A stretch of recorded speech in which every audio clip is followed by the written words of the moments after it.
We've all heard the phrase right message, wrong messenger, right? Well, that's kind of what we're going to be talking about with our first story here today, as recently over on Twitter, we've been absolutely blessed to hear from honestly one of the best in the industry, right? The undisputed throat goat, if you will.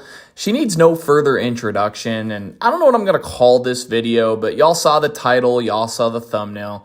Today we're going to be hearing from the one and only Mia Khalifa and what she has to say regarding some recent events over in the Middle East.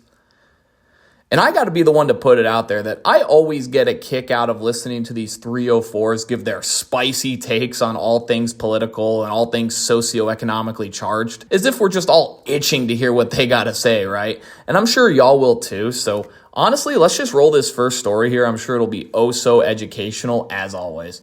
Today has been one of the hardest things to watch in a really long time on social media, and that's saying something because we've watched a genocide play out before our eyes for decades, but even more so in the last 3-4 years. 160 airstrikes in 10 minutes on residential buildings, on schools, on hospitals, on civilian infrastructure, on cemeteries with funeral processions in the midst of a ceasefire.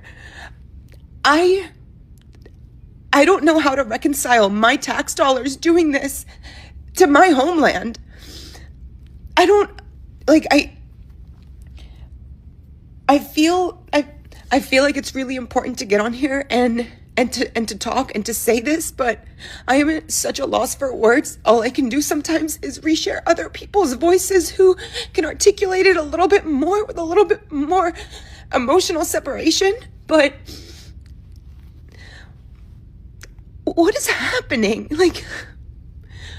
We are sending people to scope out living on the moon while we bomb each other. This is dystopian. This is insane. We watched this happen before our eyes to a nation, and now we're watching it happen before our eyes blatantly and overtly to another sovereign nation. When is it enough? When will it stop? My thoughts are with everybody in Lebanon right now. My heart goes out to you. It's really, really, really, I don't want to get on here and cry because I am so lucky. I'm so fortunate. But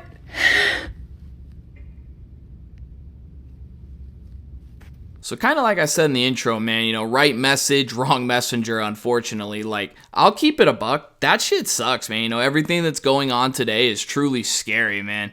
Because, it's obviously hard on all of us here, living in this country and this economy, right? Having to go to more extreme lengths just to provide for our families. I don't need to get up here on my YouTube soapbox and talk about how difficult it is.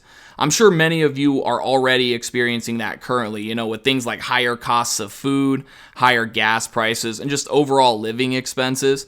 And then, of course, that doesn't even begin to address how many of us, like myself, have loved ones currently serving in the military as we speak, right?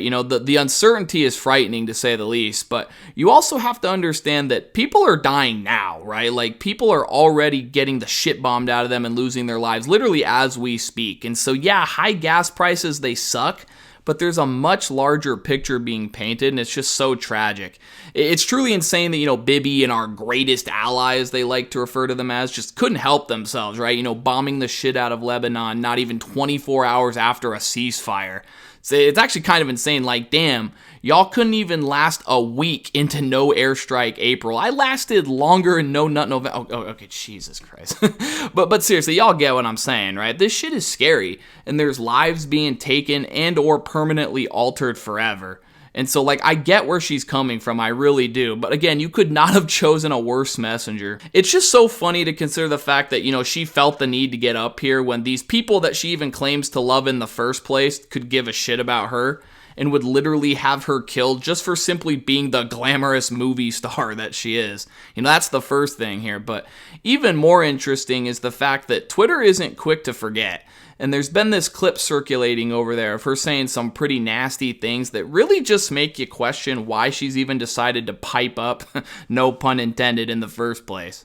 Good morning to everybody who is not in the US military. Good morning to everybody who is sitting at home and not on soil that doesn't belong to them, fighting a war for a country that doesn't care about them. I hope you go over there and get your little brain all scrambled up with PTSD and then come back here and see how much the United States cares about you, Pookie. See how much they care about you when you come back with, oh, I'm so sad. I piss my pants every time I see a falafel stand in Manhattan. Let's see how much the VA cares about you. Let's see what they tell you to do with your little broken brain from going over to fight a war that's not yours.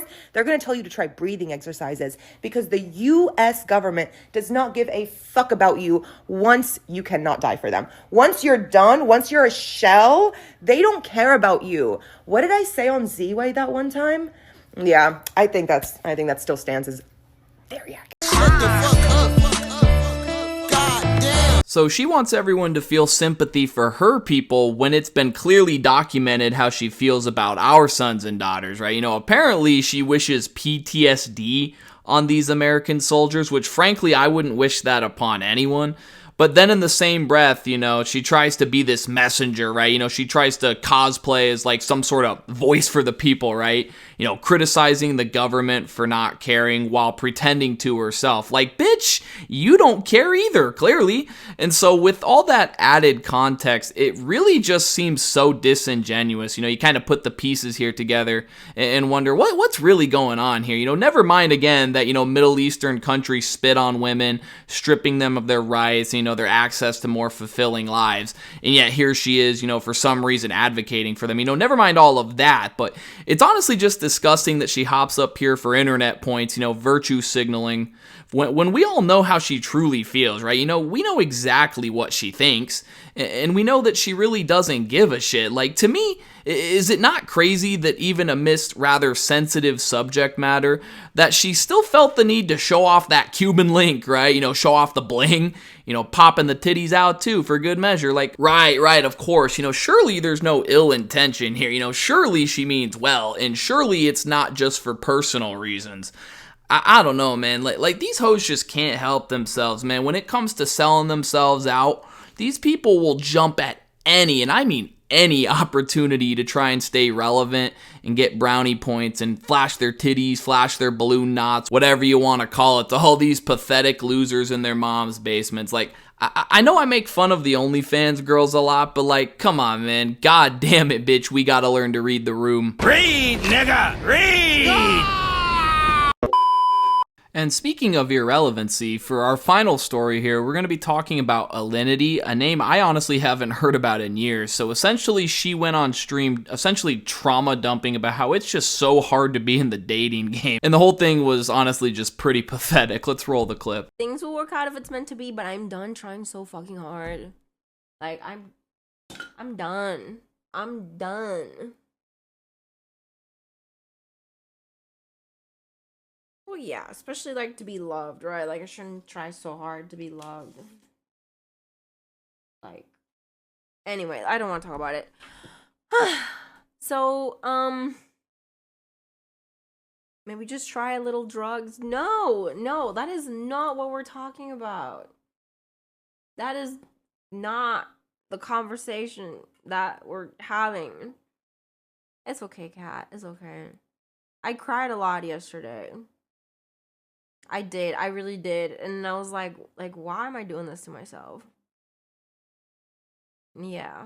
So Tectone actually chimed in on all this. He said, OnlyFans prostitutes need to understand that your life will be great if things work out until you hit your mid-late 30s. The consequences of your lifestyle will catch up to you. No man will want you, and the shame of how you lived your life will haunt you. So pretty harsh words there from Mr. Tectone. But I mean, he does kind of have a point. You know, you have to kind of understand what you're getting yourself into if you decide to pursue this life path here. These titty streamers, they can't have their cake and eat it too. You know, no self-respecting guy is gonna want to be with a woman that's essentially parading herself to the entire world, right? Like, no self-respecting man wants to share his bitch with the homies, you know what I'm saying? That's just not how it works. But let's not pretend that there's also not like a million reasons why she might not exactly be having any luck in the dating game. We obviously remember the PewDiePie drama from like, God, it's probably been like a decade at this point, but we also know about the animal abuse accusations, which I thought it was funny when in the clip she says,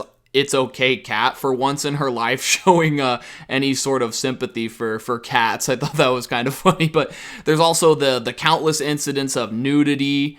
I think she was even involved in like some sort of marriage fraud, and then she's just like really racist, right? So it's just like a real catch, if you do say so myself. You know, when they say that there's plenty of fish in the sea, you know, this is what people are talking about. Like, if you're just patient, you might be able to wind up with someone as great as Alinity. Like, this woman is pushing 40 years old, and she's just like the worst human being you've ever met in your life, and then she's somehow confused why she can't find a guy.